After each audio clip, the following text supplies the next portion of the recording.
అప్పుడు చాలా వచ్చింది, చాలా సంవత్సరాలు వచ్చింది. చాలా వచ్చినాక నీకేళ్ళు పట్టలేదు అని పింఛన్ ఆగిపోయి ఎన్నాళ్ళు అవుతుంది?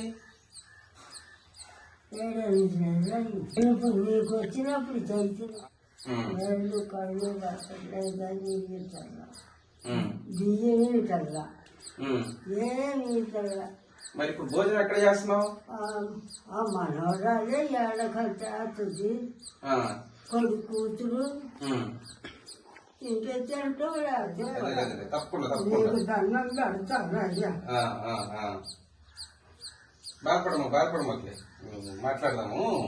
సరే, ఇది కలెక్టర్ గారికి ఎమ్మెల్యే గారికి పంపిద్దాము. ఖచ్చితంగా నీకు పింఛను వచ్చేదాకా చేస్తారు. వేల్పూర్ గ్రామానికి చెందినటువంటి కుమ్మరగుంట పుల్లమ్మ, ఈమెకి దాదాపుగా 80 సంవత్సరాలు పైబడినటువంటి ఒక వృద్ధురాలు.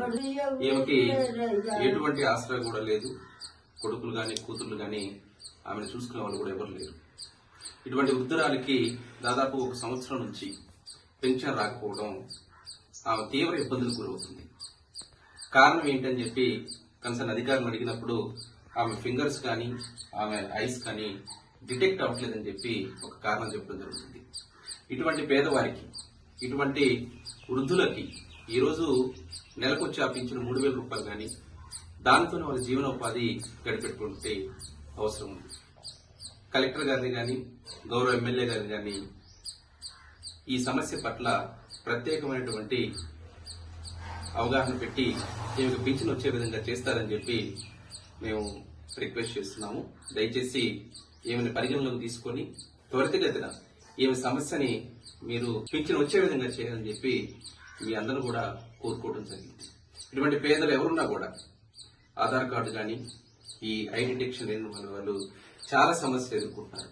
ఇటువంటి సమస్యలు ఉన్న వాళ్ళందరినీ కూడా గవర్నమెంట్ ప్రత్యేకంగా దృష్టిలో పెట్టుకుని వీళ్ళ సమస్యలు తీర్చాలని చెప్పి కాంగ్రెస్ పార్టీ తరఫున డిమాండ్ కూడా చేస్తున్నాం. ఇబ్బంది ఏం లేదు, అర్థమైందా?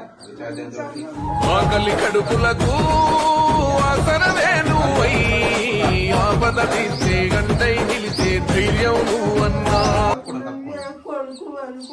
ఇబ్బంది ఏం లేదు, ఇబ్బంది నువ్వు నిండుకున్నమి వెలుగా నిరుపేదల పెద్ద కొడుకా, నువ్వు సమత మమతల పిలుపా సాగే ఉద్యమకే కా వేదన తీర్చిన వెలుగే నీవన్నా.